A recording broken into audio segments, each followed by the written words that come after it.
মোদি মমতার সম্পূর্ণ সেটিং রয়েছে। মোদির কথায় চলে মমতা। বড় দাবি তৃণমূলের হেভিওয়েট নেতা। বিস্ফোরক তথ্য সামনে এলো, জানুন বিস্তারিত। 2026-এর নির্বাচন যত এগিয়ে আসছে, বাংলার রাজনৈতিক ময়দান যেন ততই উত্তপ্ত হচ্ছে। তবে এবারের বিতর্কটা বাইরের কেউ নয়, উস্কে দিলেন খোদ তৃণমূলেরই হেভিওয়েট নেতা বাবুল সুপ্রিয়। মমতা বন্দ্যোপাধ্যায়কে প্রধানমন্ত্রী নরেন্দ্র মোদী সরাসরি নিয়ন্ত্রণ করেন। বাবুলের এই একটা বিস্ফোরক দাবি এখন তৃণমূলের অন্দরে হাড় হিম করা অস্বস্তি আর রাজ্য রাজনীতিতে তীব্র চাঞ্চল্যের সৃষ্টি করেছে। দীর্ঘদিনের চেনা সেটিং তত্ত্বকে এক ধাক্কায় আরো কয়েক ধাপ এগিয়ে নিয়ে গিয়ে বাবুল যেন নিজের দলের নেত্রীর ভাবমূর্তিকে কাঠগড়ায় দাঁড় করিয়ে দিলেন। তার দাবি অনুযায়ী মোদী দিল্লি থেকে এমন এক সূক্ষ্ম চিত্রনাট্য পরিচালনা করেন যাতে মমতার রাশ থাকে তারই হাতে।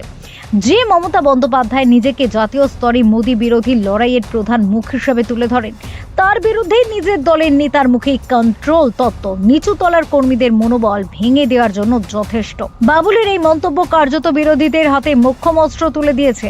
বিজেপি একে তৃণমূলের আভ্যন্তরীণ ফাটল ও বিভ্রান্তি হিসেবে দেখছে, আর বাম কংগ্রেস শিবির একে ব্যবহার করছে দিদি মোদী আতাতের অকাট্য প্রমাণ হিসেবে। মোদীকে আক্রমণ করতে গিয়ে বাবুল সুপ্রিয় কি নিজের দলের সুপ্রিমোকে ছোট করে ফেললেন, নাকি এর পিছনে অন্য কোনো গূঢ় রাজনৈতিক সমীকরণ আছে?